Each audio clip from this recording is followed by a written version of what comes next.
On va continuer donc à définir l'analyseur lexical.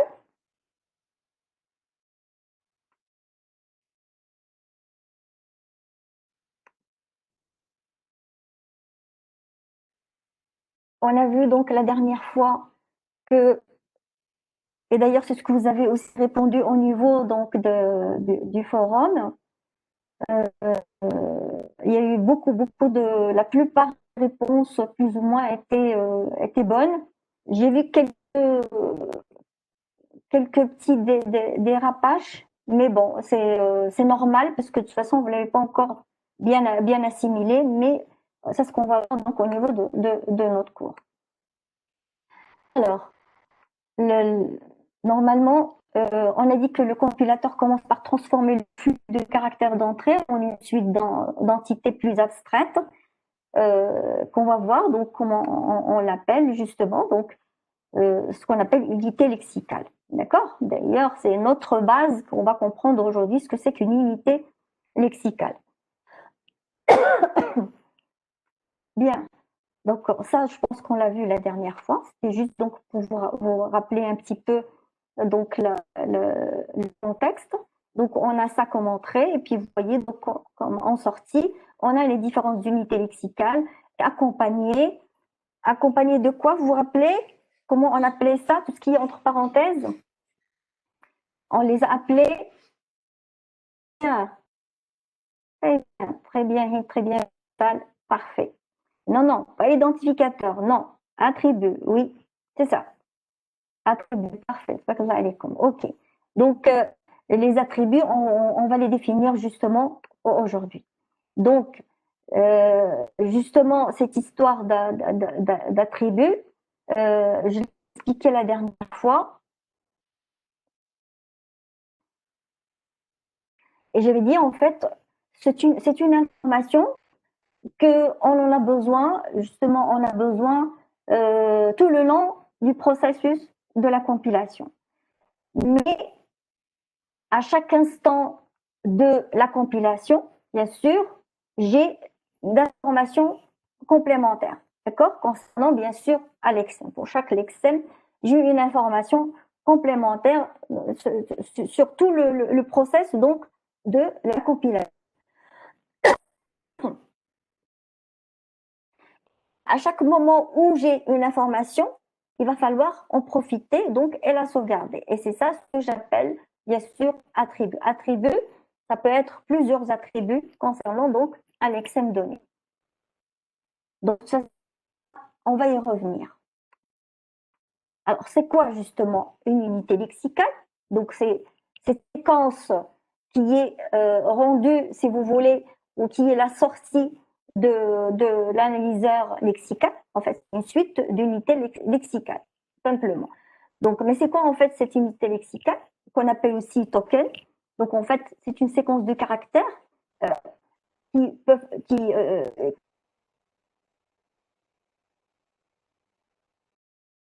la grammaire d'un langage. Par exemple, on a déjà vu pas mal d'unités lexicales jusqu'à maintenant sans dire le nom, sans vous le dire, on a déjà traité des unités lexicales. Est-ce que vous pouvez me donner un exemple d'unité lexicale qu'on a déjà? Oui, un numéro, oui, ce qu'on appelle donc un identificateur, un mot-clé, très bien. Donc en fait, ce sont des classes. Un numéro, c'est une classe donc qui définit bien sûr toutes les valeurs qu'on utilise, que ce soit les réels, les entiers, etc. Et aussi donc les mots-clés dont vous parlez ici. Alors les variables, on les appelle plutôt ID, c'est-à-dire identificateur. D'accord? Donc les variables, on les appelle plutôt, voilà, c'est ça, Anas, identificateur. Donc ce sont donc des classes dont on va parler tout à l'heure. De toute façon, l'unité lexicale va nous suivre tout le long, bien sûr, du cours. Donc, une unité lexicale, on a dit, ou token, c'est une séquence de caractères donc qui peut être traitée comme une classe, c'est-à-dire une unité lexicale, bien sûr, peut concerner, bien sûr, peut représenter plusieurs lexèmes. Bien sûr, quand on dit les identificateurs, imaginez le nombre d'identificateurs qu'on a dans le programme. D'accord? Donc, mais la classe identificateur représente toutes les variables qu'on déclare à l'intérieur d'un programme. Donc, vous voyez, toutes les variables, ce sont des lexèmes. L'unité lexicale, c'est vraiment la classe qui représente, si vous voulez, ces lexèmes. On va y revenir. Donc là, un exemple. Si je prends un type d'unité lexicale, vous voyez, vous avez identificateur, ID, num, réel, if, while, je veux dire la caractère de ponctuation, d'accord, la parenthèse ouvrante, parenthèse fermante, etc. D'accord. Donc ici, plus ou moins. Alors, il y en a qui représentent les numéros. Ça dépend de ce qu'on décide au niveau de notre implémentation. On peut représenter numéros qui regroupe aussi bien les entiers que les réels, c'est-à-dire avoir le même je veux dire, UL, aussi bien pour les nombres que pour les réels, pour les entiers que pour les réels. Il y en a on peut les séparer et définir deux UL. Donc, c'est à nous de choisir. C'est le programmeur, le concepteur du langage, parce que quand on définit un compilateur, en fait, c'est parce qu'on est en train de définir un langage. Chaque fois qu'on conçoit un langage, on définit en premier lieu le compilateur en question, bien sûr. On ne va pas travailler avec le langage sans avoir le compilateur. Donc, qui définit en fait le langage? Donc, c'est le concepteur. Quand il définit donc son langage, et donc à travers ce langage, il définit le compilateur, c'est lui qui choisit quels sont donc les lexèmes, quels sont les UL, parce que c'est lui qui définit son langage, donc c'est à lui de définir, définir, si vous voulez, les différences. C'est lui qui définit donc les UL qui vont concerner donc son langage qu'il va concevoir. Alors, Kauta dit, les espaces sont-ils omis en tant que token? On va le voir. Oui. Pas autant que on va voir, c'est pas autant que token, juste autant que l'exem qu'on va voir tout à l'heure. C'est une bonne question, Kauta. Très bien. Alors, donc ici, on voit en fait, c'est quoi une UL, c'est quoi qui peut être une UL. Donc les mots-clés peuvent être des UL, donc comme if, while, etc. On peut, en tout cas, ils sont réservés. Normalement, les mots-clés, ils sont réservés. On va voir aussi comment on peut définir aussi ces mots-clés par la suite. Une UL aussi inclure l'identificateur, j'ai dit les mots-clés, les nombres, les séparateurs, les terminaisons d'instructions. Donc, il s'agit en fait des symboles terminaux d'une grammaire, d'un langage de programmation. Les symboles terminaux, c'est-à-dire les mots reconnus par un langage. Tous les mots qui sont reconnus par le langage, ce qu'on appelle les symboles terminaux. Il s'agit bien des symboles terminaux d'un langage de programmation, que ce soit d'une grammaire ou d'un langage donc de programmation. Alors, l'analyseur lexical en général, donc je viens à la remarque de Carter, l'analyseur ignore en général les espaces comme les commentaires qui sont entre les UL, tout ce qui est blanc, les commentaires et tout ça, d'accord? Les espaces et tout ça. On va voir aussi comment. Donc là, on est juste en train de définir tout simplement. Alors, comment on peut identifier une unité lexicale? Une unité lexicale, on a dit que c'est un identificateur. Comment on a identifié un identificateur? Vous vous rappelez? Comment on a su que c'était un identificateur? On l'a déjà représenté un identificateur, non? Et on l'a représenté dans quelle? Oui, expression régulière. Très bien. D'accord. Et encore. Quand est-ce qu'on a vu une expression automate? Oui, non, très bien. Très bien, voilà. Donc, on l'a vu au niveau de l'expression régulière et on l'a vu aussi au niveau d'automate. D'accord? Donc, en fait, une UL représente quoi? Si on peut la représenter en utilisant les expressions régulières, une UL, donc on peut la représenter, on peut la décrire grâce à une expression régulière. On peut aussi la représenter grâce à un automate. Ça veut dire quoi? Ça veut dire qu'une UL, c'est quoi? Elle représente quoi? Oui, oui, très bien. Ça veut dire que c'est un langage, tout simplement. extra. Hein, vous êtes super. Oui, exactement. Une UL, c'est un langage. Quand on dit un identificateur, ben, c'est le langage des identificateurs. Quand je dis c'est un numéro, ben, c'est le langage des numéros. Donc un numéro, c'est un langage. D'accord? Exactement ça. Donc quand on dit les séparateurs, ben, c'est un langage des séparateurs, ainsi de suite. D'accord?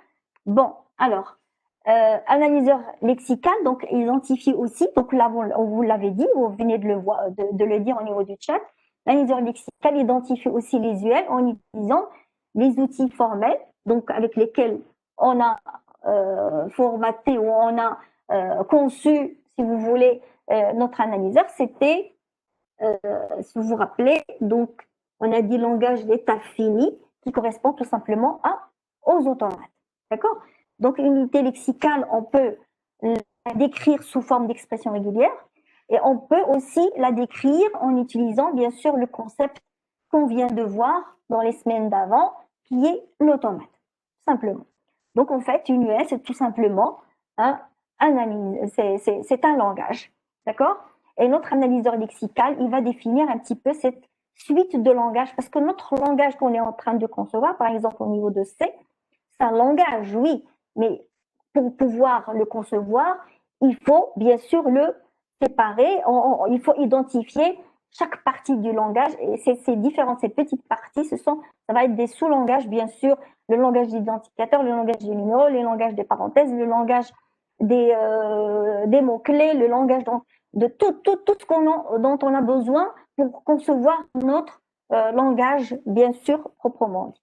Donc, en fait, notre analyseur lexical, c'est tout simplement, donc, il va identifier, c'est pour ça que je vous ai dit au début, le concepteur doit spécifier quels sont les UL de son langage. En fait, quelles sont les différentes, bien sûr, unités lexicales, qui sont les différents langages qui va traiter donc au niveau de son langage global. Alors, quelles sont les fonctions d'analyseur lexical? C'est-à-dire, comment il fonctionne? Qu'est-ce qu'il permet de faire? D'accord? Donc, on va voir plus ou moins les différentes fonctions donc, de l'analyseur lexical. Alors, avant de voir les fonctions, sachez que on a besoin donc de structurer nos données, bien sûr, pour pouvoir implémenter notre analyseur. On a besoin de savoir, mais de structurer. Vous vous rappelez, en structure de données, on a dit il faut toujours choisir, bien sûr, étant donné donc notre problème, étant donné les données dont on dispose, il faut déjà choisir les bonnes structures de données pour pouvoir représenter les différentes, si vous voulez, composantes que je vais implémenter. Donc là, il va falloir choisir la bonne structure pour représenter les différentes unités lexicales. Il va falloir choisir quelle structure je vais utiliser. On va voir, on va utiliser les matrices et ainsi de suite. D'accord? On a la table des symboles, si vous vous rappelez, qu'on crée tout le long on crée au début, bien sûr, et puis qu'elle nous accompagne tout le long du process de la compilation. Donc, la table des symboles aussi, il va falloir, bien sûr, trouver la bonne structure de données qui va nous aider à bien gérer cette table.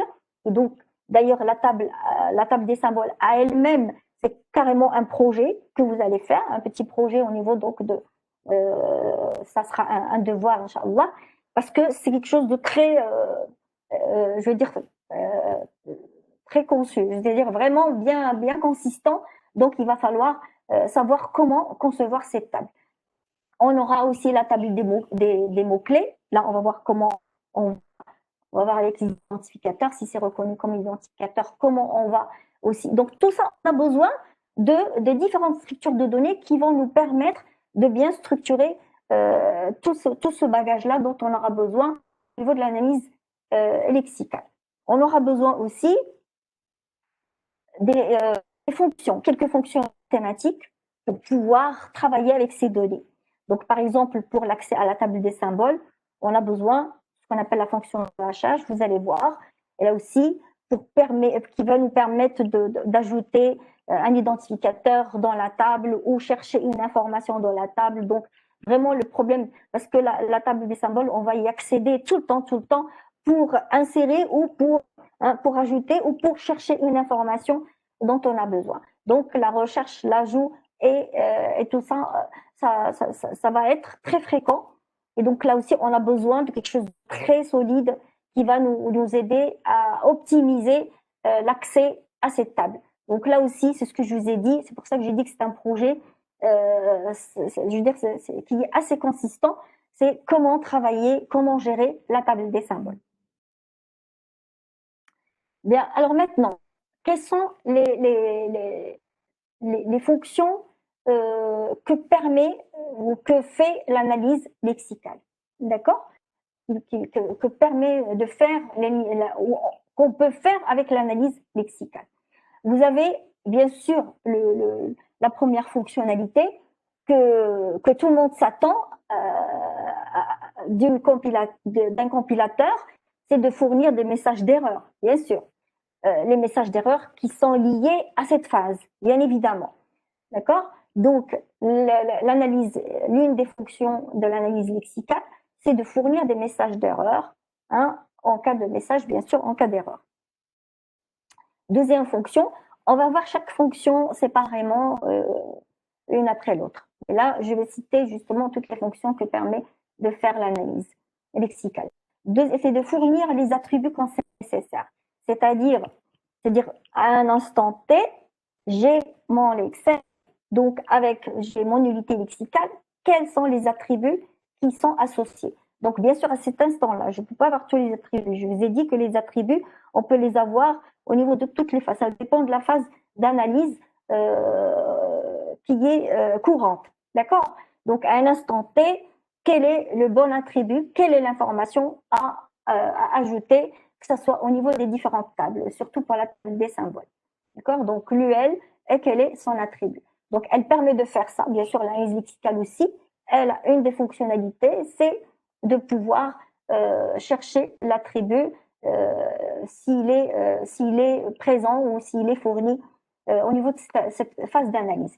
La troisième fonction, c'est d'éliminer les séparateurs et les commentaires. Donc là, je reviens à la question de Kautak tout à l'heure. Effectivement, l'analyse lexicale, elle permet d'éliminer les séparateurs et les commentaires. Elle les élimine. Donc, elle ne les considère pas comme unité lexicale, elle les élimine et on verra donc tout à l'heure comment. Quatrième fonction, c'est de reconnaître bien sûr les groupes de caractères spéciaux, tels que supérieur, donc les caractères spéciaux, bien sûr, elle permet donc de la reconnaître. Elle permet de reconnaître les constantes, donc qu'elles soient entières, réelles ou chaînes de caractères, bien sûr. Ce ne sont pas des variables, ce sont des constantes aussi, donc elle permet de faire ça. Donc il y a une UL pour ça. Quand on dit reconnaître, quand vous voyez ici reconnaître, ça veut dire qu'on est en train de reconnaître des classes, c'est-à-dire des UL. D'accord? Reconnaître les identificateurs. Donc là, on a vu, bien sûr, c'est quoi un identificateur. Et aussi reconnaître les mots-clés. On verra qu'on va identifier on va les fusionner avec les identificateurs, on verra tout à l'heure. Donc, c'est parmi il y en a d'autres fonctions, mais là, c'est parmi les fonctions principales, si vous voulez, de l'analyseur lexical, donc de la phase d'analyse lexicale. N'hésitez pas, si vous avez des questions, donc d'intervenir au niveau donc, du chat ou de... Alors là, j'ai mis exprès, j'ai pris un automate global qui correspond à un analyseur lexical. En fait, c'est notre objectif final, en fait. C'est d'obtenir... Donc, on a vu qu'une unité lexicale, on peut la représenter grâce à un automate. Donc, ici, par exemple, ici, vous avez l'unité lexicale qui est représentée donc un numéro, un chiffre. Ici, c'est une unité lexicale qui représente plutôt une lettre. Donc, ici, c'est une unité lexicale qui représente... Donc, je ne vais pas parler de toutes les unités lexicales ici, juste pour vous dire, voilà un petit peu l'allure de notre analyseur, comment il va être. Donc, c'est un ensemble d'UL, d'accord? Je ne vais pas rentrer dans les détails parce que là, on va y revenir, mais je voulais que vous ayez une vision globale de ce qu'on va avoir pour notre analyseur. L'objectif, c'est quoi? C'est bien sûr, ce qu'on appelle donc isoler le lexème, et c'est grâce à l'automate qu'on va isoler le lexème. En même temps, on le reconnaît. Vous voyez, donc il l'isole grâce à l'automate, il le reconnaît. Il le reconnaît bien sûr à chaque fois que vous avez un état final, ça veut dire qu'il y a une une reconnaissance d'UNUL donné. Donc, vous voyez ici, d'accord? Donc là, vous voyez ici, c'est tout ce qui est espace et tout ça. Il n'y a pas d'état final. Pourquoi? Parce que simplement, les espaces et les commentaires ne sont pas des UL. On les ignore et on revient à l'état initial. Donc là aussi, on va y revenir tout à l'heure. Donc vous voyez ici, en réponse à la question de Katak, donc pour tout le monde. Donc vous voyez ici, les espaces, ici, les commentaires. Vous voyez, quand même, on leur associe une expression régulière, c'est-à-dire il va falloir les reconnaître, pas les reconnaître, les isoler, d'accord? Et savoir, donc reconnaître entre guillemets qu'il s'agit bien, on a reconnu que c'est un commentaire, mais on ne l'envoie pas à l'analyse syntaxique, c'est-à-dire qu'on ne le considère pas comme une UL, l'analyse syntaxique, elle n'en a rien à faire avec ça, d'accord? Donc, qu'est-ce qu'on fait? Ben, on revient à l'état initial, tout simplement. On l'a reconnu, donc on revient pour bien sûr détecter s'il y a des erreurs. Donc, il faut revenir ici, tout simplement, que ce soit pour les espaces ou pour le commentaire. Et sinon, bien sûr, à chaque fois qu'il reconnaît donc une UL, il y a une sortie, c'est-à-dire il y a un état final qui peut donc l'envoyer à une analyse syntaxique par la suite. Donc voilà l'allure que l'analyseur lexical va avoir, et c'est ce qu'on va implémenter aussi au niveau donc du TP, Inch'Allah. Donc c'est en fait son autre automate global concernant les différents UL. Donc si vous voyez ici, chaque UL c'est un langage, chaque sortie c'est un langage, d'accord? Donc vous voyez en fait c'est ça ce qu'on va essayer de comprendre tout le long donc de cette partie analyse lexicale. Alors la première fonction en AX c'est les messages d'erreur, d'accord? Donc lorsque aucune expression régulière ne peut être associée à une suite de caractères en entrée. C'est-à-dire que le flow d'entrée, il est là.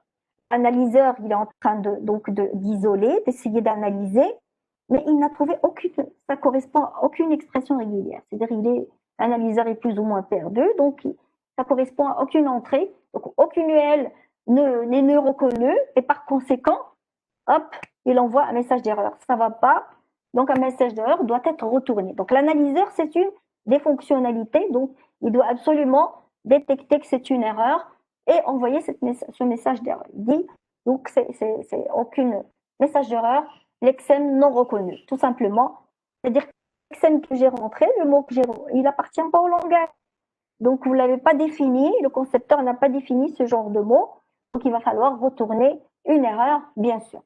Et comment il peut se faire une erreur? C'est parce que tout simplement, quand il arrive à l'état initial, ben, il trouve il n'y a pas de sortie, il n'y a pas de, d'accord? Il n'y a pas d'état final qui correspond donc à son email, à ce lexème, simplement. Alors, j'espère que c'est clair pour le message d'erreur. Ça, c'était la première fonctionnalité. Alors, la deuxième fonctionnalité, alors c'était l'histoire de l'attribut. Vous vous rappelez? Donc, je dis que lorsque l'information véhiculée, parce qu'une unité lexicale véhicule beaucoup d'informations, d'accord? Elle véhicule la valeur, elle véhicule le type, elle véhicule bien sûr l'adresse mémoire. Il y a beaucoup. Moi, je ne vais pas citer toutes les informations, tous les attributs, mais en tout cas, elle véhicule beaucoup d'informations. Quand on dit UL, beaucoup de choses qui peuvent être associées donc à cette UL. Mais elles ne sont pas véhiculées tous en même temps. C'est-à-dire que l'information, on ne peut pas l'avoir à l'instant T, tout avoir en même instant. Non. C'est-à-dire qu'une information peut venir que vous allez voir tout le long du process de la compilation, comment on peut récupérer une information, etc. Par exemple, le type, on ne peut pas l'avoir tout de suite. Le type, en général, on va l'avoir par la suite. Par contre, l'adresse mémoire, on peut l'avoir tout de suite. La valeur, on peut l'avoir tout de suite au niveau de l'analyse lexicale. Donc, ces attributs-là, bien sûr, lorsque l'information qui est véhiculée par l'UL est incomplète, d'accord? C'est-à-dire que j'ai besoin de quelque chose, mais qu'est-ce que j'ai? J'ai recours aux attributs, donc pour véhiculer cette information en phase ultérieure. Donc, il va falloir donc ou bien sauvegarder l'information, ou bien tout simplement, elle est déjà sauvegardée et j'en ai besoin pour pouvoir décider. D'accord? Au niveau par exemple, au niveau syntaxique, au niveau sémantique, j'ai besoin du type, mais je ne l'ai pas. De toute façon, c'est déjà passé. Donc, je ne l'ai pas. Il va falloir aller la chercher dans la table, dans la place où elle est sauvegardée. Donc, ou bien l'information, elle n'est pas encore. Donc, il va falloir je veux dire, la stocker ou la sauvegarder au niveau de la table, des différentes tables concernées, ou bien tout simplement, j'ai besoin de cette information que je vais récupérer. Donc, l'analyse lexicale aussi, elle a une des fonctionnalités, une partie, hein, elle contribue, si vous voulez, à la gestion des attributs aussi, comme les autres phases. Mais elle contribue, bien sûr, pour pouvoir sauvegarder à l'instant T de l'analyse lexicale une information donc concernant l'UL qu'elle est en train de traiter. Alors, si on essaye d'expliquer, par exemple, si je reviens au symbole de relation, par exemple, inférieur égal, supérieur égal, tout ça, l'analyseur syntaxique, il demande le lexème, il demande l'UL. Alors, l'analyseur lexical, il lui dit, voilà, c'est l'UL de relation. D'accord? Donc, il lui envoie l'opérateur relation, comme UL. L'analyseur lexical, l'analyseur syntaxique, ça lui suffit. Le fait de lui dire que c'est l'UL opérateur relation. Ça lui suffit pour travailler, pour faire son analyse, la syntaxe parfait. Donc, il n'a pas besoin de savoir est-ce que c'est inférieur ou c'est supérieur ou c'est. Il s'en fiche, lui, il veut savoir juste quel UL. D'accord? Mais il ne va pas lui dire opération de relation et bon, il va laisser tomber de quoi il s'agit. Parce que c'est dans la phase de l'analyse lexicale où on sait de quoi il s'agit. Est-ce que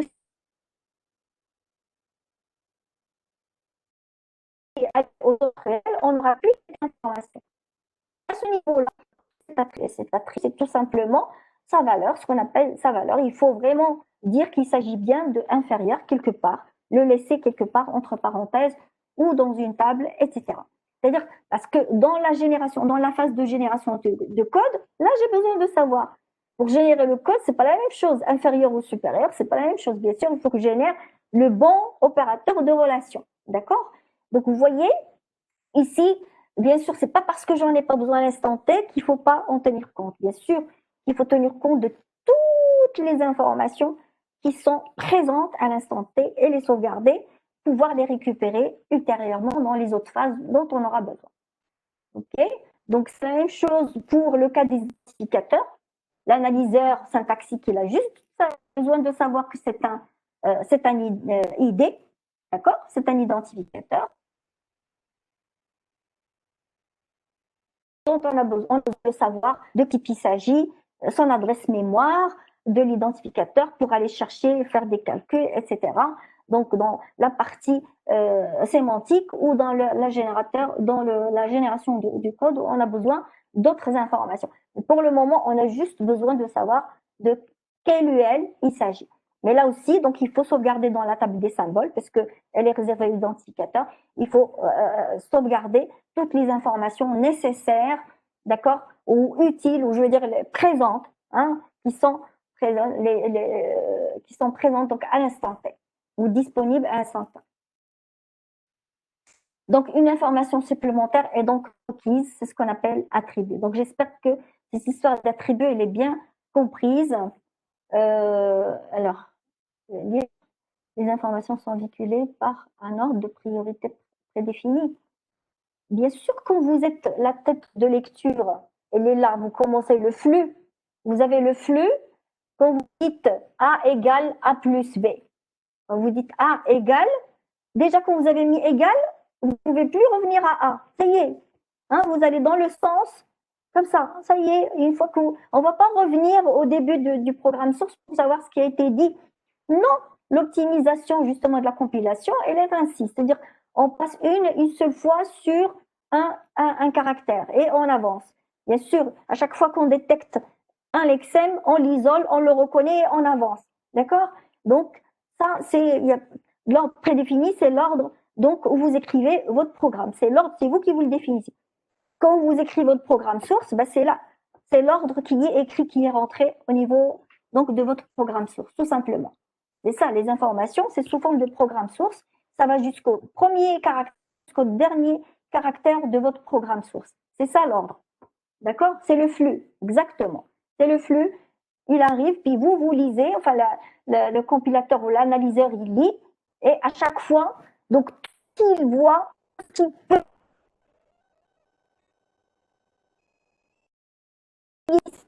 en information, il faut le garder. Normalement, le compilateur est tellement bien écrit, hein, qu'il bien sûr qu'il capte toutes les informations utiles, donc tous les attributs, donc concernant les UL, surtout concernant les UL, parce que c'est les UL dont on a besoin, bien sûr.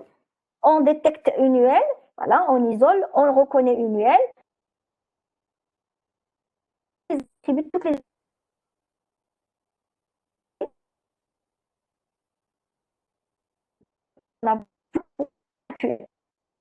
donc cette information est requise et donc il va falloir bien l'UL qui nous intéresse tout seul, bien sûr, il nous intéresse pour savoir pouvoir travailler.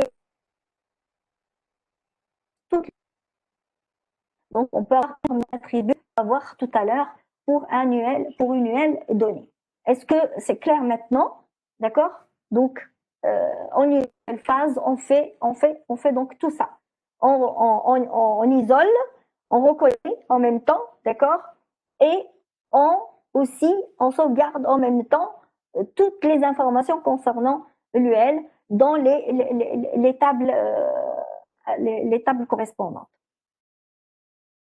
Donc pour nous, on parle beaucoup de table des symboles parce qu'on s'intéresse davantage aux identificateurs.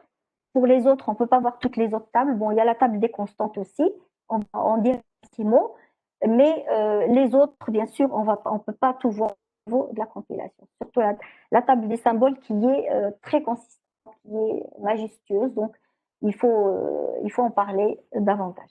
Alors, la troisième fonction, ce sont bien sûr les fameux séparateurs et commentaires qui sont inclus dans le programme. Donc, vous voyez, donc la question de capteur, elle revient à chaque fois, ok? Donc, en fait, les séparateurs et les commentaires, ils sont là, c'est pour le programmeur. Quand vous programmez, si vous ne mettez pas de blanc, si vous ne mettez pas de séparateur, vous n'allez rien comprendre, d'accord?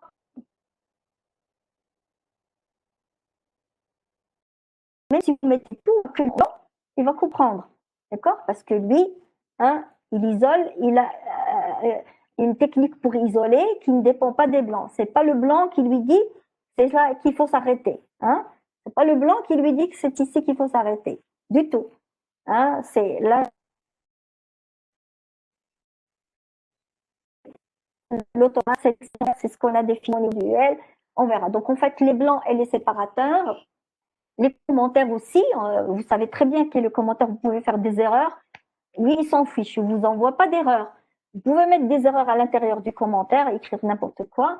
Et lui, il ne vous a jamais envoyé d'erreur au niveau du commentaire. Parce que, en fait, le commentaire pour lui n'est pas une UL, c'est juste pour le programmeur, tout simplement, pour une question donc de convivialité, de clarté au niveau du programme. On conseille beaucoup de faire des commentaires, c'est pour que n'importe qui puisse lire donc votre programme et comprenne un petit peu ce qu'il fait. Donc c'est surtout pour la lisibilité et pour la description et pour la bonne compréhension, si vous voulez, de votre programme. Mais pour le compilateur, hein, je ne dirais pas que ça ne sert à rien, mais il les ignore parce qu'il les traite pas. Enfin, il les traite parce qu'il les ignore. Pour pouvoir les ignorer, il faut les traiter.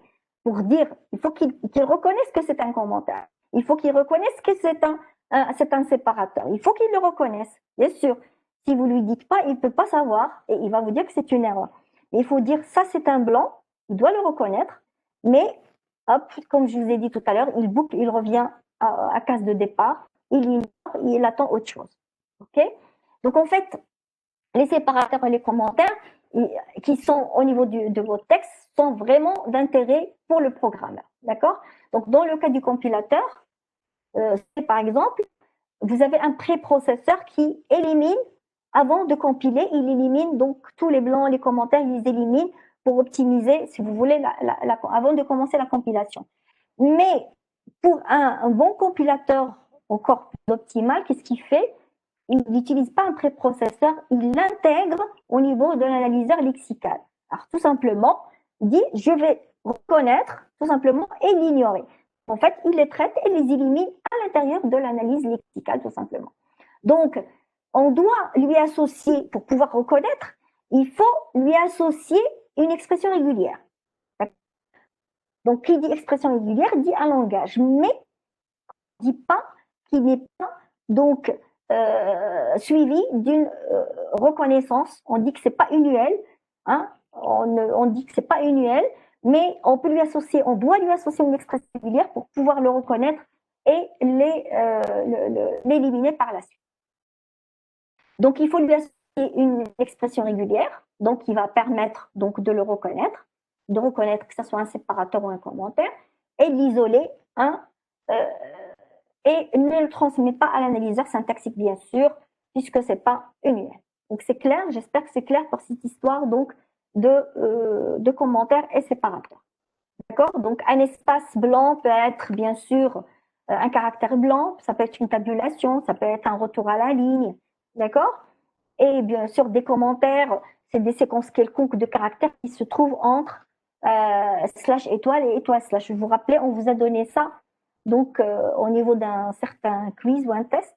Donc, on vous a dit d'écrire l'expression régulière, mais très simple. Vous n'avez pas donné la vraie expression régulière. On va la voir tout à l'heure. Parce qu'à l'intérieur de l'expression régulière, à l'intérieur de ce commentaire, je peux avoir beaucoup de choses. Et donc là aussi, il faut savoir reconnaître. Donc, on lui associe une expression régulière. C'est pour ça que vous a demandé d'écrire une expression régulière. Pour pouvoir reconnaître, si vous voulez, un commentaire, on lui associe bien sûr une expression régulière. Voilà donc pour cette histoire donc, de commentaires et de séparateurs. OK? Donc, le problème, en fait, c'est quoi? C'est comment on va distinguer, d'accord? Comment on va distinguer une UL, par exemple, inférieure ou égale, avec deux UL. On a dit que les blancs ne sont pas nécessaires pour la compilation, pour le compilateur ou pour l'analyseur lexical. Alors maintenant, si j'ai, par exemple, inférieur ou égal, ça c'est un opérateur de relation inférieure ou égale. Mais aussi, inférieur est un opérateur de relation, égal est un opérateur de relation. Comment je peux savoir vous allez me dire, vous nous avez dit que le blanc, les blancs et tout ça sont ignorés. Alors maintenant, si j'ai ça ou ça, comment je peux dire que c'est l'opérateur inférieur ou égal, ou bien deux opérateurs inférieurs et égal? D'accord? A priori, vous avez raison de poser cette question. Est-ce que vous avez compris le problème? Voilà. Donc, comment je peux, qu'on n'a pas besoin de séparateurs? Effectivement, hein, à votre avis, comment l'analyseur peut séparer entre les deux, distinguer? Alors, William dit, ah, vous voyez, c'est bien de se documenter avant de venir en cours. Super. Exactement ça. Oui, exact. Et on a un espace après. En fait, l'espace, oui.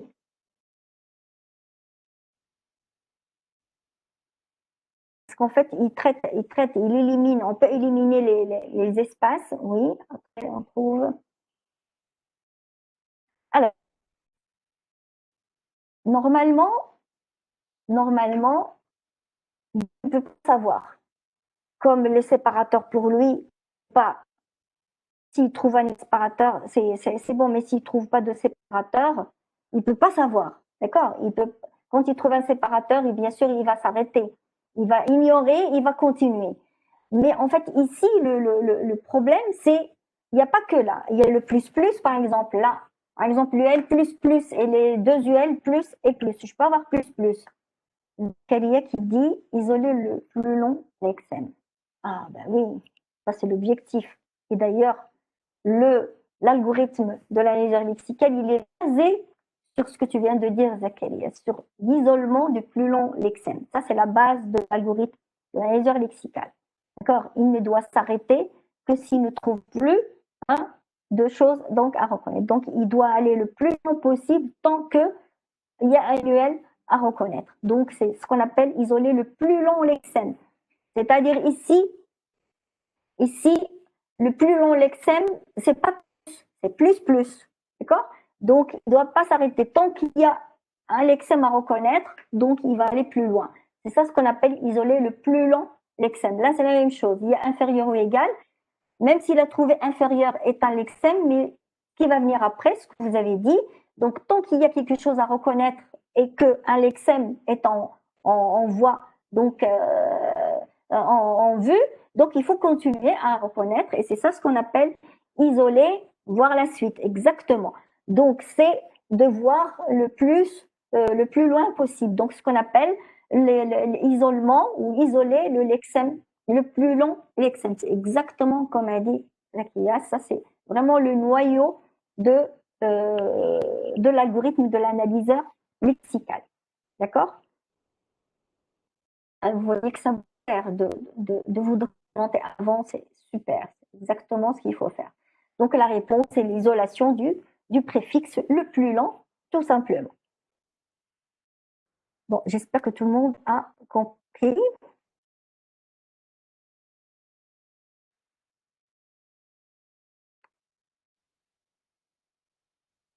Voilà, c'est ça, exactement.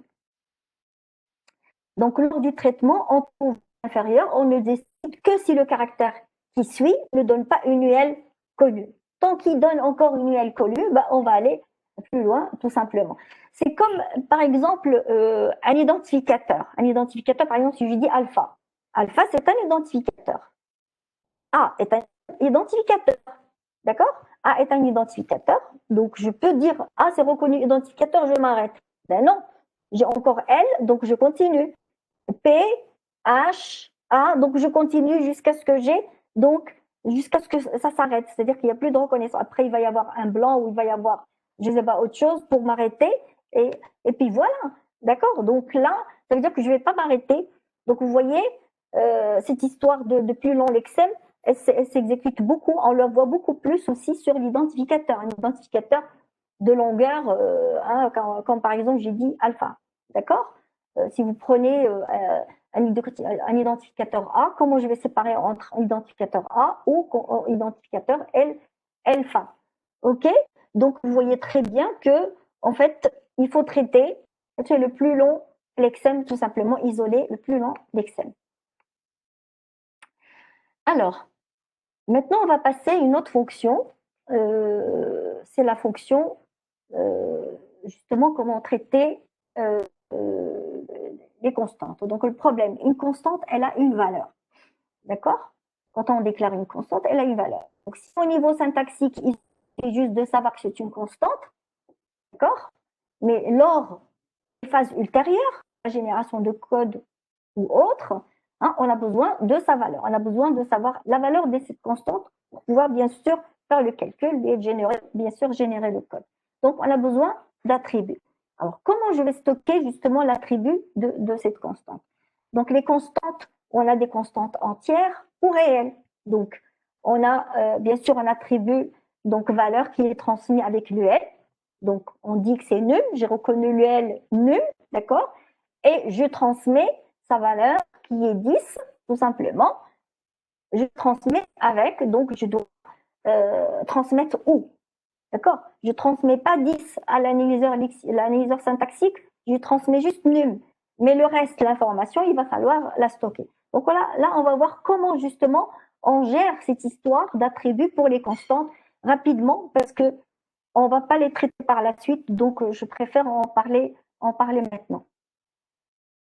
Donc, en fait, cet attribut, donc, je peux avoir comme attribut ou bien une entière ou réelle, d'accord?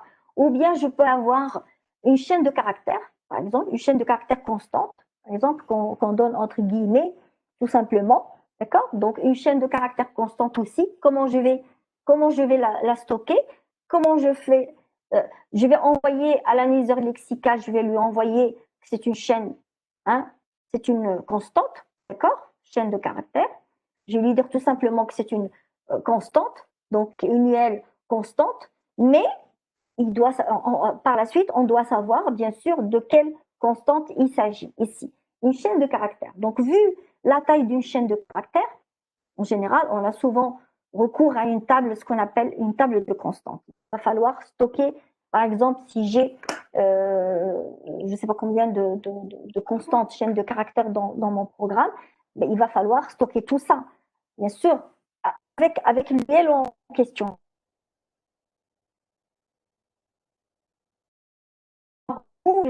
À cette UL que j'ai transmis à un analyseur syntaxique, je dois lui associer bien sûr un indice où je lui transmets une information pour que, au moment opportun, je peux aller la chercher facilement, cette information. Alors, comment je peux stocker justement ces chaînes de caractères constantes? On va les stocker bien sûr dans les tables de constantes, simplement. Donc ici, c'est juste pour vous dire, par exemple, si j'ai une entrée bonjour, entre guillemets, donc l'expression régulière associée à la chaîne permet d'isoler et de reconnaître, bien sûr, une chaîne. Donc, on reconnaît que c'est une chaîne constante, mais sa valeur, qui est bonjour, il va falloir, bien sûr, la sauvegarder. Donc, la valeur, elle est mise dans une table de type caractère, il va falloir stocker quelque part. Et donc, ce que je dois transmettre avec l'expression régulière, je dois transmettre quand même quelque chose qui va me permettre d'aller la chercher dans la table ultérieurement. D'accord? Donc, par exemple, si je prends ici cette table des constantes, par exemple. Là, j'en ai plusieurs. Par exemple, là, j'avais la première, c'est bonjour, après, c'est avec, et ainsi de suite. Donc, je stocke un petit peu mes constantes dans une table de constantes que j'appelle une table de constantes de type caractère, bien sûr. Mais comment je peux, qu'est-ce que je vais transmettre avec l'expression régulière? Que c'est je vais transmettre avec l'UL? Qu'est-ce que je vais transmettre avec l'UL? Quelle est l'information que je vais transmettre avec l'UL? Je ne vais pas transmettre quand même tout ça, c'est pas possible. Je dois transmettre un indice ou quelque chose. Donc, quelque chose qui permet de pouvoir récupérer cette information dans la table. Alors, vous avez les attributs possibles, c'est ce qu'on appelle les attributs. Quels sont les attributs que je peux transmettre avec l'unité lexicale? Donc, je peux transmettre, par exemple, le début et la fin au niveau de la table. Par exemple, ici, elle commence, par exemple, à 1. Donc, je vais dire 1 et S to 8. D'accord? Je vais transmettre le début et la fin. C'est-à-dire, une fois que je vais avoir besoin donc de cette info, il suffit d'aller chercher dans la table, table de T1 jusqu'à T8, par exemple. OK? Je peux transmettre tout simplement juste l'indice du début. Je dis, c'est le 1, je transmets le 1 et je transmets la longueur de la chaîne. La chaîne de longueur 7, donc je dis que je transmets que c'est le début, l'indice du début, 1 par exemple, est de longueur 7. Donc lui, il va lire donc les 7 premiers caractères et il va récupérer l'information. Je peux aussi transmettre l'indice du début, mais à condition qu'il y ait une sentinelle entre les, que ça soit pas à que le, qu'il y ait une sentinelle pour que dès que j'arrive à la sentinelle, je m'arrête. D'accord? Donc la sentinelle, c'est à moi de la définir, ou bien avec un blanc, ou bien avec un autre caractère, etc. Donc c'est à moi de définir ma table de constantes, de la structurer comme je veux. Vous vous rappelez, au début, j'ai dit on a besoin des structures de données pour pouvoir représenter, bien sûr. Là, vous voyez, là, c'est une des structures de données dont j'ai besoin, qu'il va falloir gérer. Donc là, c'est une table, d'accord, de caractères, d'accord, un caractère, mais il va falloir gérer pour pouvoir récupérer les bons indices et les bonnes informations à transmettre avec l'UL. Donc l'UL, on ne va pas transmettre avec l'UL toute la valeur. Parfois, c'est beaucoup, c'est gros. On transmet juste un indice de la table qui va me permettre de retrouver l'information par la suite. Est-ce que vous avez compris? Donc, vous voyez que ça, c'est un attribut. C'est ce qu'on appelle l'attribut. L'attribut, c'est ce qui est, bien sûr, transmis avec l'UL. Donc, on transmet juste un indice ici. Donc, on a les attributs possibles qu'on peut choisir. Et là, ça dépend que du programmeur, comment il choisit sa structure de données, comment il va transmettre, etc. Donc ça reste quand même assez ouvert. Et c'est c'est au programmeur, celui qui conçoit bien sûr le compilateur, de choisir quels sont les attributs qu'il peut donc prendre ou assimiler ou à faire transmettre avec bien sûr l'expression régulière. Question, je vais avancer.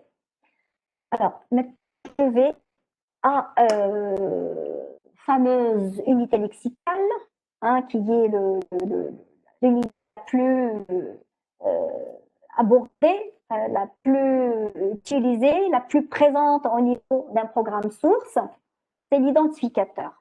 D'accord? L'identificateur, quand vous voyez dans un programme source le nombre de variables déclarées, vous allez vous rendre compte qu'en fait, les variables, ce sont les identificateurs. Donc, les variables, ça peut être des variables de fonction, des variables de type, des variables de constante, ou des variables de tout ce que vous voulez. Vous avez énormément donc de variables déclarées au niveau d'un programme, et tout ça, ça représente les identificateurs, l'UL identificateur. Donc, quand on reconnaît un identificateur, donc il peut s'agir de tout ça. Donc, vous voyez le nombre d'attributs qu'on va avoir pour pouvoir. Donc, c'est pour ça que la table des symboles, elle a vraiment son poids, parce que elle contient les identificateurs reconnus en tant qu'UL, et avec leurs attributs, bien sûr, tous les attributs nécessaires donc pour cette UL. Alors, le problème, c'est que plusieurs informations sont associées justement à donc plusieurs attributs. Donc, on identifie quoi? Donc, on peut identifier une variable, c'est ce que j'ai dit, un type, une fonction, etc., etc. Donc, on peut avoir beaucoup donc à identifier et utiliser de variables. D'accord? Alors, une variable, si on a identifié une variable à l'intérieur d'un programme source, qu'elle est simple, est-ce qu'elle est composée? Alors, si elle est simple, elle est de quel type? Quelle est son adresse mémoire? Alors, si c'est un tableau, le nombre d'éléments de ce tableau, l'indice du premier élément, l'indice du dernier élément, le type des éléments. Vous voyez le nombre d'informations qu'on a à sauvegarder, si vous voulez. Bien sûr, toutes ces informations-là, on ne les a pas à l'instant T, toutes. C'est ce que je vous ai dit. C'est au fur et à mesure, je peux récupérer, bien sûr, des informations. Grâce à la première information, je peux récupérer une deuxième. Une information peut me générer d'autres informations, avec aussi, bien sûr, l'information, bien sûr, précédente peut me générer une information sur ce qui suit. D'accord? On verra, bien sûr, par la suite. Alors, la table des symboles stocke toutes ces informations au moment où elles sont disponibles. C'est ce que j'ai dit. Pas toutes au niveau lexical, bien évidemment. D'accord? Donc, c'est pour ça que j'ai dit, en fait, que la table des symboles, je le répète encore une fois, c'est quelque chose de très consistant, et Inch'Allah, vous allez bien l'assimiler quand vous allez la programmer, quand vous allez donc écrire donc les algorithmes adéquats pour pouvoir gérer cette table.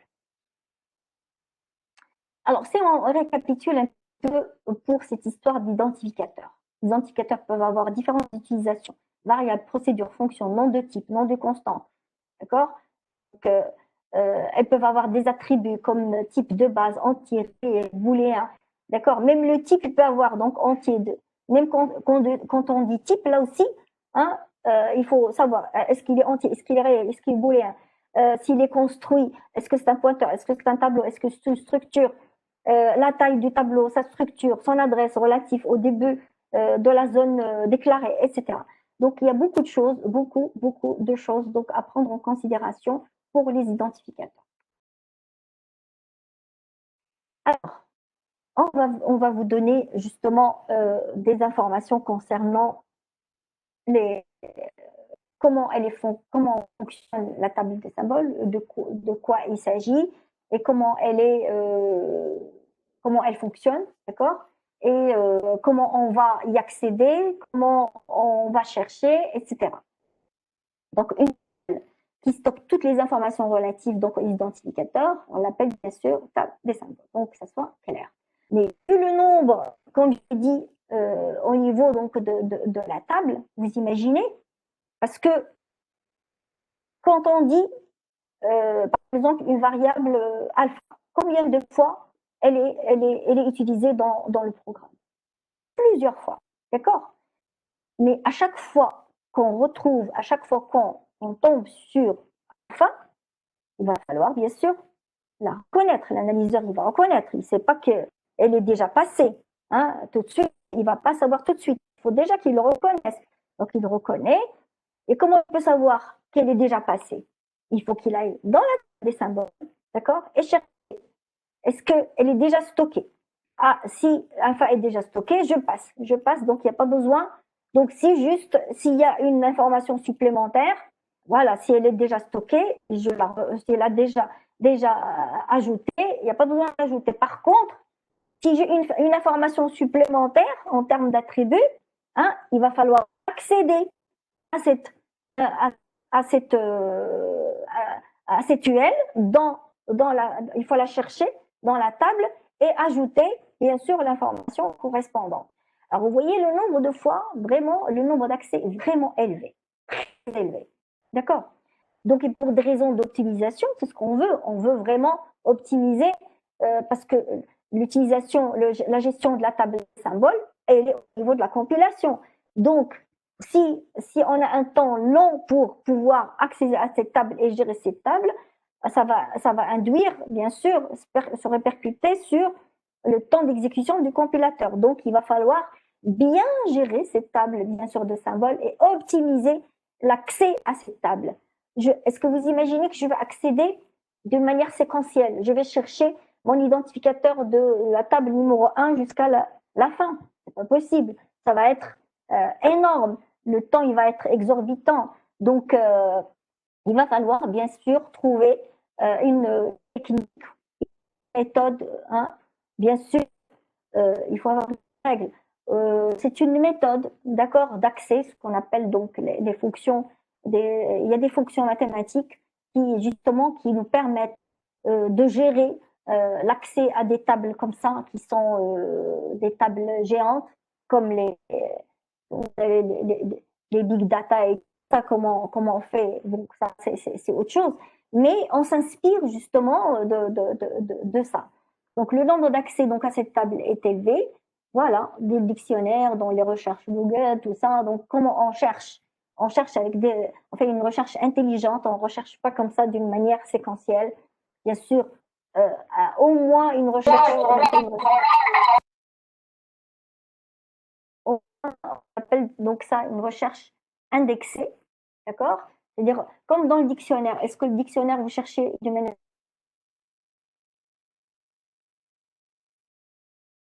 ça compare, je ne vais pas commencer à 1 pour chercher mon mot. Donc, ce que je fais, je vais directement dans mon dictionnaire, je vais ouvrir dans la partie Z et c'est là où je commence donc à chercher. Donc, ça, c'est ce qu'on appelle séquentiel indexé. Vous vous rappelez, pour les fichiers, on a fait ça.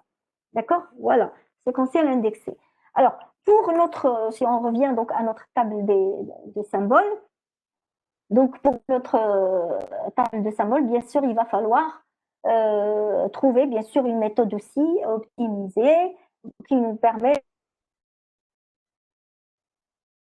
directement ou plus ou moins dans la partie plus ou moins où se trouve mon information si elle y est. Bien sûr. Donc ça, c'est ce qu'on appelle le hashcode. D'accord? Le hashcode est basé sur une fonction de hachage, fonction mathématique de hachage, qui me permet donc aussi bien pour ajouter que pour... J'ajoute pas comme ça d'une manière séquentielle, j'ajoute un endroit bien spécifique dans la table pour pouvoir récupérer par la suite dans cet endroit spécifique. Donc c'est ce que j'appelle donc le hashcode. On verra comment. De toute façon, là, on va vous donner juste un petit peu pour comprendre, mais c'est à vous, hein, c'est à vous de le faire. Donc, vous allez le faire, Inch'Allah, sous forme de devoir, gérer et appliquer cette fonction. Donc, cette fonction est appliquée sur le lexème pour trouver son indice. Parce que pour qu'on puisse accéder à un endroit, il doit être spécifique à un lexème donné. Par exemple, j'ai mon identificateur alpha, d'accord? Et pour que la place soit vraiment unique pour mon identificateur alpha, il va falloir trouver une place qui est vraiment qui est spécifique à alpha. D'accord? Alors pour cela, c'est doit dépendre de alpha. Pouvoir dépendre de alpha, donc en fait, c'est ce qu'on va utiliser une fonction qui va prendre, si vous voulez, une empreinte de alpha. Et c'est ce qu'on appelle la fonction de hachage. Elle prend vraiment l'empreinte de alpha pour pouvoir trouver un indice spécifique. Alors, justement, imaginez que j'ai choisi, c'est-à-dire pour alpha, j'ai trouvé un emplacement, d'accord? Avec bien sûr son empreinte, avec la fonction, j'ai utilisé la fonction de hachage, elle m'a trouvé un emplacement dans la table.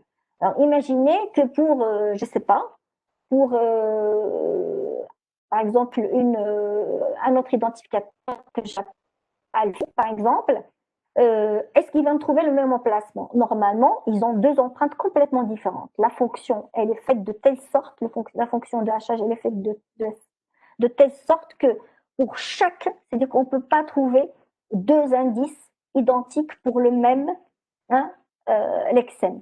D'accord? Pour deux lexèmes différents, on ne peut pas trouver le même index. C'est-à-dire, quand je vais calculer hein, l'indice donc de alphi, normalement, je ne dois pas trouver le même. C'est la règle de la fonction de hachage. Mais on se dit, il faut toujours traiter, on ne sait jamais. Donc, avec l'aléa, là, on ne rigole pas avec tout ce qui est programmation. Il faut tout traiter. Donc, il faut traiter bien sûr, traitement ce qu'on appelle traitement des collisions. Collision, c'est-à-dire si je tombe sur une place qui est déjà pleine. Il y a déjà quelque chose dessus. Donc, il va savoir, il faut que l'algorithme prenne en considération ça. Si je tombe sur le même, et donc il va falloir passer ailleurs et aller, bien sûr, traiter. Donc, c'est ce que j'appelle traitement des collisions. Alors, ce que vous pouvez justement rendre dans une quinzaine de jours, c'est un devoir, je vais le lancer sur Moodle, c'est l'algorithme justement de gestion de cette table des symboles. Comment travailler avec cette table, comment ajouter, comment chercher.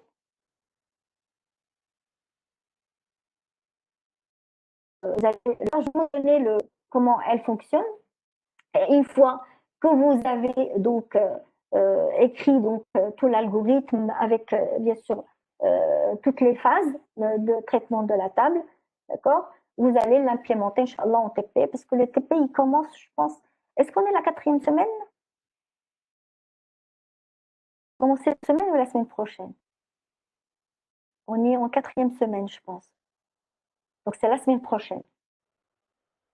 Ça passe vite. OK. Donc, ça va être implémentant. Donc, cette partie-là va être.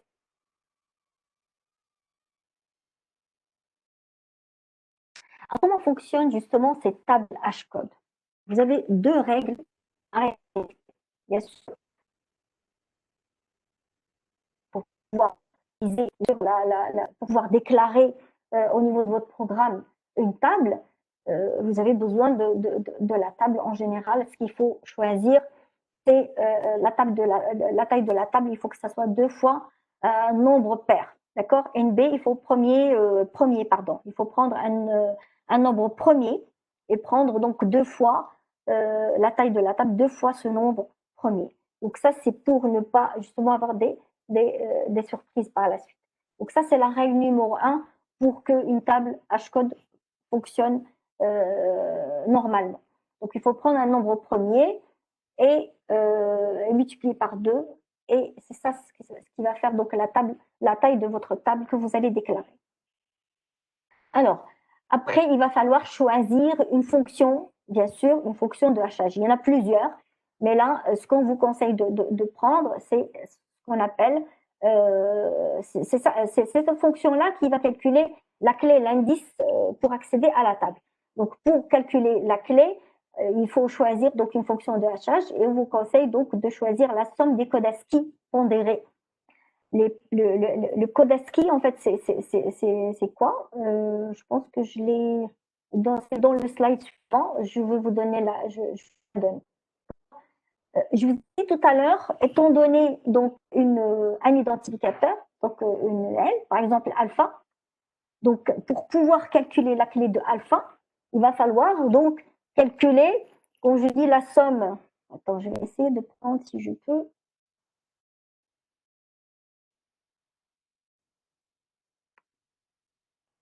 Alors, quand je dis la somme, par exemple, si je prends alpha,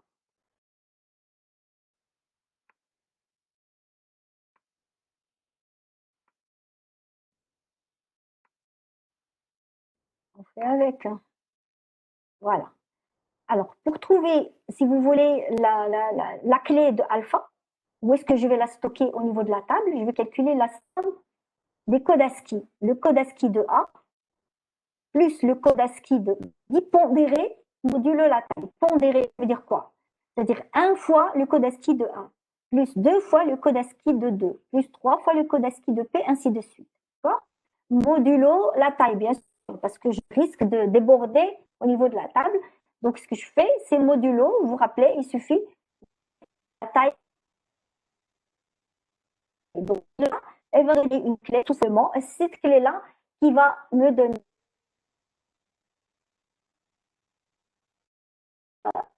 la.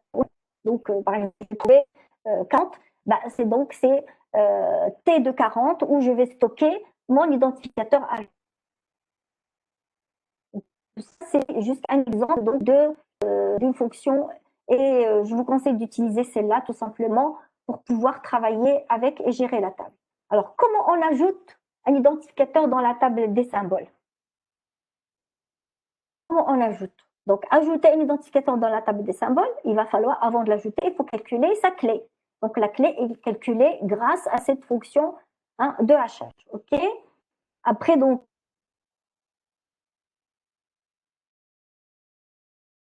à cet endroit-là, à T de clé, tout à l'heure qu'il va falloir traiter les collisions, si jamais elle est déjà pleine. D'accord? Donc, il faut traiter ça. Donc, soit il est libre, donc s'il est libre, donc j'ajoute l'excel, d'accord? C'est bon, elle est libre. Si c'est vide, j'ajoute l'excel et l'attribut qui est la clé. Cette clé-là, il faut la stocker aussi. Les clés que je viens de calculer, il faut la stocker comme attribut aussi. D'accord? C'est une information. D'accord? J'en aurai besoin peut-être par la suite au lieu de recalculer. D'accord? Donc, je stocke alpha, par exemple, et je stocke donc sa clé. Alors, sinon, si c'est pas vide, bah, ça veut dire tout simplement, hein, là, je suis en ajout, c'est-à-dire que je dois l'ajouter. C'est-à-dire qu'il n'existe pas. OK? D'accord? Ici. Sinon, bah, je recherche la première case vide après la clé, tout simplement. D'accord? Donc, c'est comme si vous rentrez, vous dites, allez-y, cherchez une place libre. Donc, vous avancez jusqu'à ce que vous trouviez une place libre et vous vous asseyez. Ça, c'est la même chose. Ici, je prends, si elle n'est pas vide,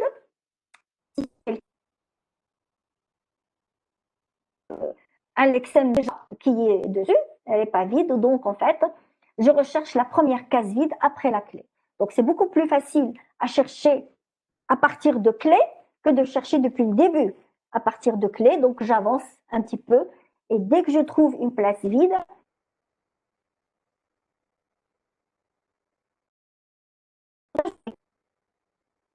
est-ce que c'est clair? Au niveau ajout. Donc, je répète ici. Je calcule la clé grâce à cette fonction de hachage.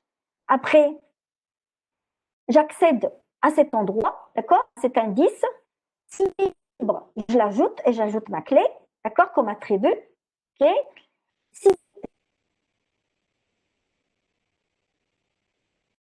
je vais sur la phrase, la première place libre et j'ajoute tout simplement ma clé. D'accord? Non, non, non. C'est pas possible. OK. OK, je vais répéter.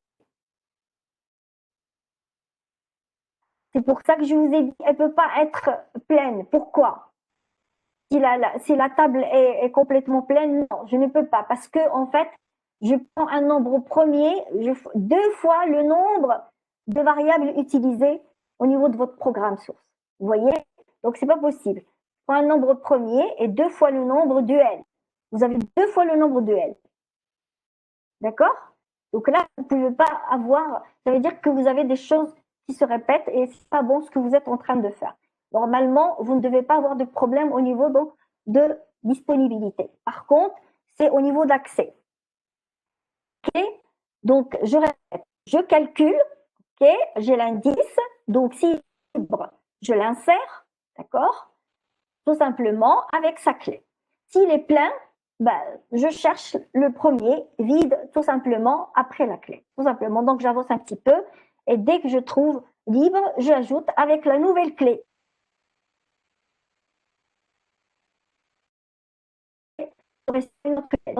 Bien sûr, j'ajoute mon Excel et avec la clé 1, la nouvelle clé 1, bien sûr, la nouvelle place que j'ai trouvée, bien sûr, en avançant. Ça, c'est pour ajouter. Alors maintenant, si je veux chercher un identificateur, quand est-ce que je veux chercher? Je vous ai dit tout à l'heure, un Excel, d'accord? Je reconnais un ID, ok? À chaque fois, comment un analyseur lexical trouve bien sûr un ID, qu'est-ce qu'il doit faire? Il doit stocker, parce que dans la table des symboles, bien, il doit l'ajouter. Alors maintenant, j'ai dit comment ajouter. Mais avant de l'ajouter, hein, ben voilà, si on l'a déjà ajouté auparavant ou pas, on ne va pas ajouter 1000 fois, d'accord?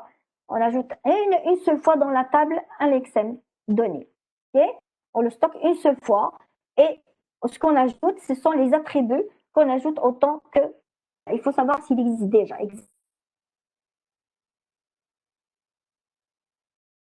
Déjà, il faut chercher. Donc, d'où la deuxième fonction à écrire dans votre devoir, d'accord? Donc, il va falloir écrire tout ça, ajouter et chercher. Donc, chercher un identificateur dans la table ou chercher plutôt à l'exem, parce que c'est à l'exem qu'on est en train de chercher dans la table des symboles. Pour pouvoir le chercher, je ne veux pas chercher une recherche séquentielle. Bien évidemment, on va faire la même chose qu'on a fait avec l'ajout. On va calculer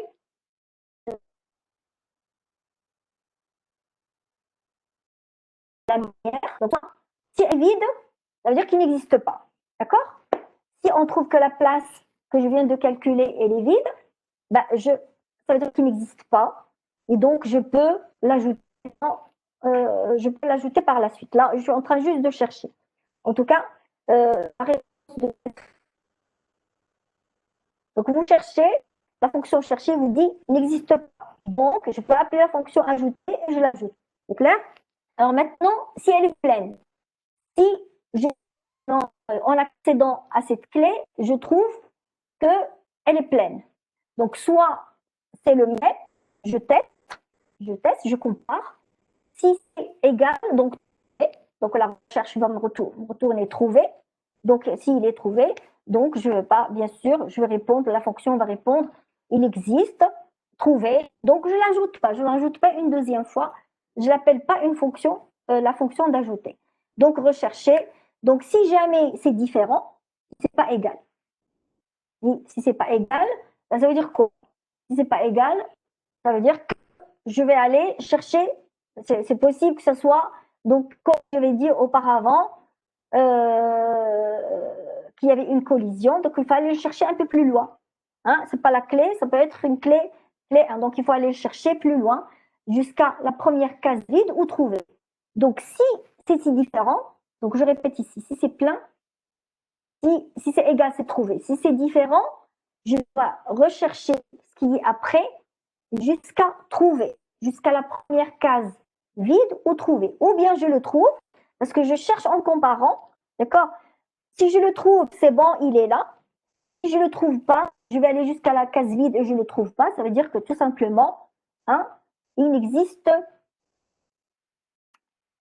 pas. D'accord? Donc, ça veut dire qu'il n'existe jusqu'à la case ou trouver. Ou bien il n'existe pas la case vide ou trouver. OK, c'est clair? Bien.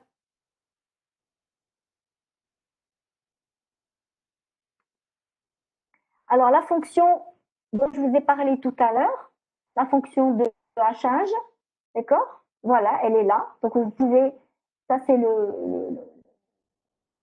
comme je vous ai dit, donc la somme des différents, bien sûr, codes ASCII, d'accord? Tout simplement,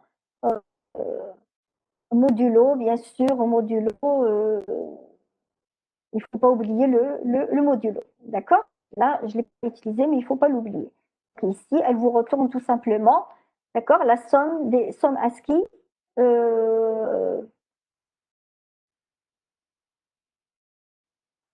Ici, donc il faut adhérer. Donc à chaque fois, que multiplie I plus 1, bien sûr. Alors, c'est quoi la question ici? Est-ce qu'on ne peut pas arrêter à la case? C'est pas plein, lieu, vide. Non, c'est pas. Si je ne trouve pas, si c'est pas égal, il faut avancer. Je ne peux pas savoir s'il existe ou il n'existe pas. S'il n'existe pas, je dois tomber sur la place vide. S'il existe, c'est pas vide, je veux le trouver. Si je ne le trouve pas, ça veut dire qu'il n'a pas été ajouté tout simplement, qu'il n'existe pas dans la table. D'accord? Parce que ici, dans la fonction recherche, l'objectif, c'est d'envoyer, trouver ou non trouver. D'accord? Donc, pour pouvoir envoyer, trouver, il faut comparaison, il faut trouver une case pleine, c'est-à-dire qu'il existe. Si vous ne le trouvez pas, aucune vous allez jusqu'à la case vide, il n'existe pas, ça veut dire que c'est pas bon. La case vide, ça ne veut pas dire que c'est la fin de la table. Attention. Hachage, d'accord? Donc, c'est juste la partie que je viens de calculer. Dans la partie où mon lexème est censé se trouver. D'accord? Parce que j'ai calculé la clé et j'ai accédé à la clé au niveau de la table. Donc, c'est dans la partie où mon lexème est censé se trouver dans la table. Donc, s'il y a une collision, c'est-à-dire que la première est pleine et c'est pas le bon, donc je dois avancer et le chercher. Si je ne le trouve pas, ça veut dire qu'il n'existe pas.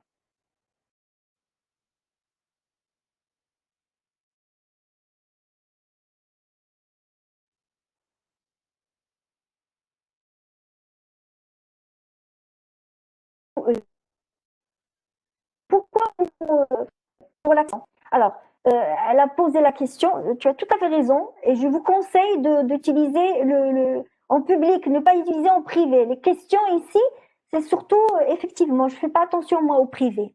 Effectivement, c'était en privé.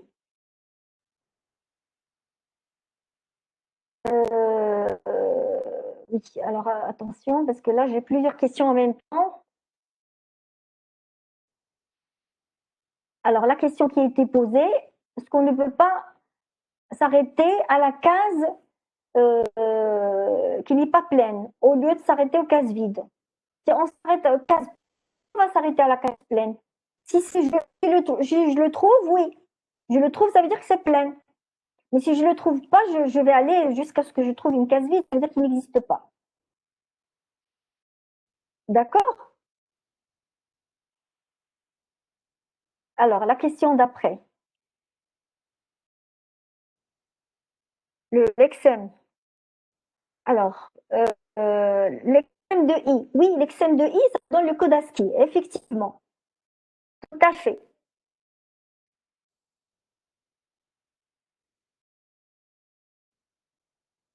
En tout cas, je vous donne, là, je ne vous donne pas tout, hein. Vous devez trouver, donc c'est votre devoir, vous devez donc programmer tout ça, Inch'Allah, au niveau de votre devoir.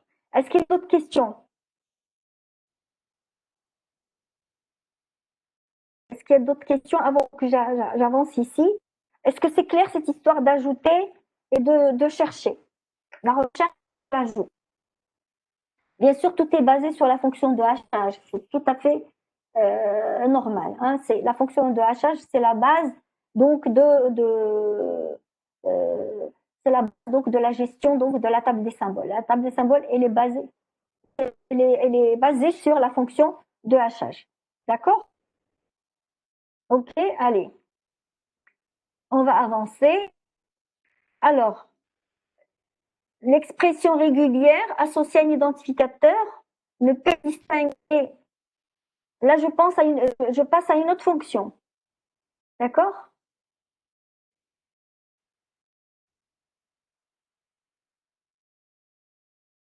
Fonction F7. Donc, la fonction pour justement séparer ou distinguer entre un identificateur et un mot-clé. Tout à fait, oui. Alors, l'expression régulière, un mot-clé, il réagit ou il se comporte exactement comme un identificateur. Vous êtes d'accord? Un mot-clé, if, while, etc. D'accord? Exactement. Donc ici, si on prend si, sinon, alors, se comporte exactement comme un identificateur. Alors, comment on peut le distinguer par rapport à l'identificateur, justement, entre un mot-clé et un identificateur?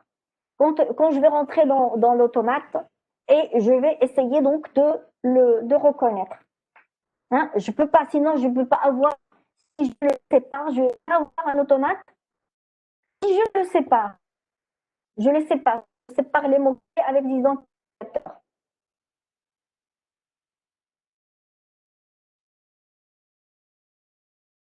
L'automate, il est pas.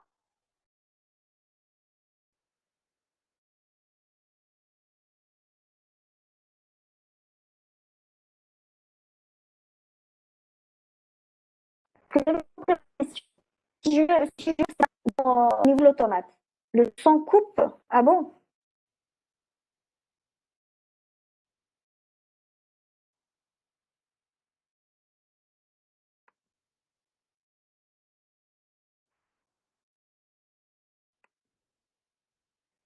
Alors, je reprends, j'ai dit en fait comment distinguer entre un identificateur et un mot-clé. Alors, si jamais je... alors, il y a Nour qui dit, on va mettre les mots-clés au début de telle façon, on va retrouver le début et ça va même empêcher d'ajouter une idée, la même écriture qu'une idée existante. Où ça? Ouh, waouh, waouh, waouh, vous êtes fort, hein? Initialiser la table des symboles par les mots-clés. Vous voyez, on voit qu'il se documente et ça, c'est génial, c'est super. Ben, c'est très bien, c'est exactement l'objectif et je suis fière de vous, c'est très bien. Voilà, en fait, un identificateur quand on rentre dans l'automate, d'accord? Quand on rentre dans l'automate, on ne peut pas savoir, donc il va dire j'ai reconnu if, d'accord? Donc if, c'est un identificateur pour lui, mais comment l'analyseur va savoir que c'est tuel, en fait, c'est un mot-clé? Ben, il faut que le programmeur, le concepteur, le signale. Et ça, c'est ce qu'ils ont dit, donc, quelques-uns d'entre vous. Il suffit de le mettre, il suffit de les insérer donc, dans la table des symboles. C'est là où intervient la table des symboles. C'est là où elle intervient. Il n'y a pas que là. La table des symboles, elle intervient un S. La table des symboles, elle intervient tout le temps, à tout moment. D'accord? Bien sûr, pour un identificateur, ça concerne aussi un identificateur, donc là aussi, hein, elle intervient. Tu peux dire que la table des symboles intervient là aussi. D'accord? Bien. Donc, solution, initialiser la table des symboles par les mots-clés. Alors, on va prendre un exemple ici. OK? Donc, je libère juste un petit peu les fenêtres.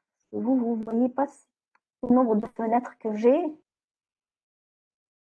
Ok, parfait. Parce que je suis obligée d'ouvrir le chat en même temps que tout le reste. Alors, je prends donc, par exemple, ici, j'ai mon entrée. Si alpha égale alpha, alors, d'accord? Donc ici, chose.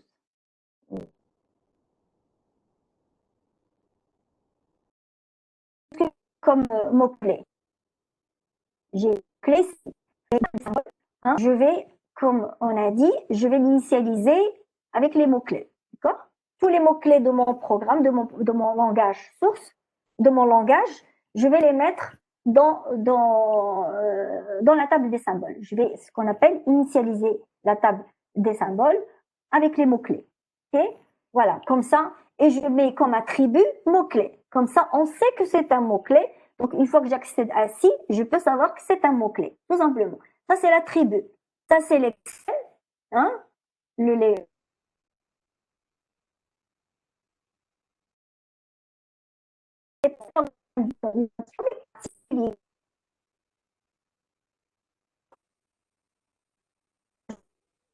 c'est mon question. C'est pas ce truc ça.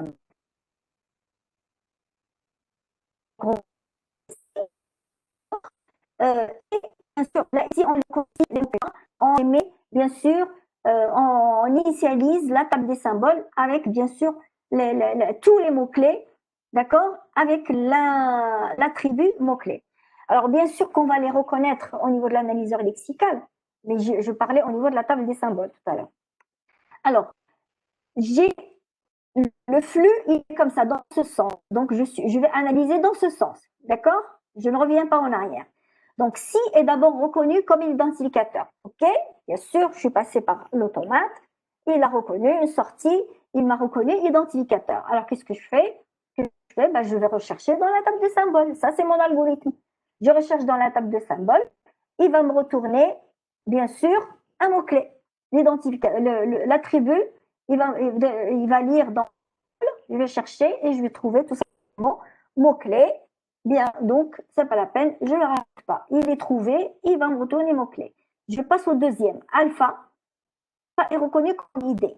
Donc, je cherche dans la table des symboles négatif. Hein? Il ne me trouve pas. La fonction recherchée est non existant. Donc, négatif, qu'est-ce que je fais? Ben, j'appelle la fonction ajouter. Donc, ajoute dans la table des symboles. OK? Donc, voilà. Donc, j'ajoute dans la table des symboles et je marque que c'est un ID. D'accord? Ce n'est pas un mot-clé. Donc, il y a un attribut qui dit mot-clé ou ID. Identificateur. OK. Alors, maintenant, je passe à le deuxième, la suite. Donc, je suis ici. Là, égal est reconnu comme un signe d'affectation, mais ce n'est pas concerné par l'étape des symboles. L'étape des symboles, elle est réservée aux identificateurs. Donc, je vais avancer. Ça, c'est une autre table, c'est autre chose. Donc, pour le moment, on avance. On est en train de gérer la table des symboles. OK? Donc, alpha, je tombe encore sur alpha. Alpha est reconnu comme identificateur. Donc, a priori, il ne peut pas savoir. Qu'est-ce qu'il fait? Ben, il va aller rechercher dans la table. Positive, elle la recherche, elle renvoie. On a trouvé le fameux, l'Excel, il est trouvé. Donc, on ne le rajoute pas une deuxième fois. C'est clair? Je ne regarde pas dans le chat. Ah bon, ça coupe.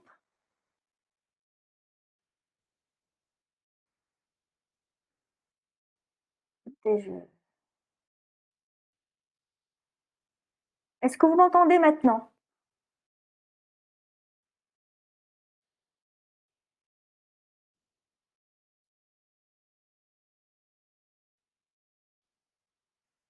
Vous m'entendez?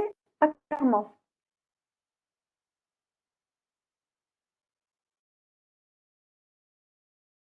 Là, on va le reprendre à la prochaine fois. D'accord?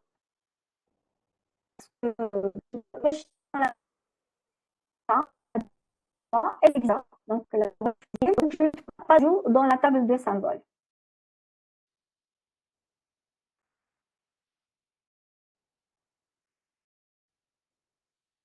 Bon, il est 45.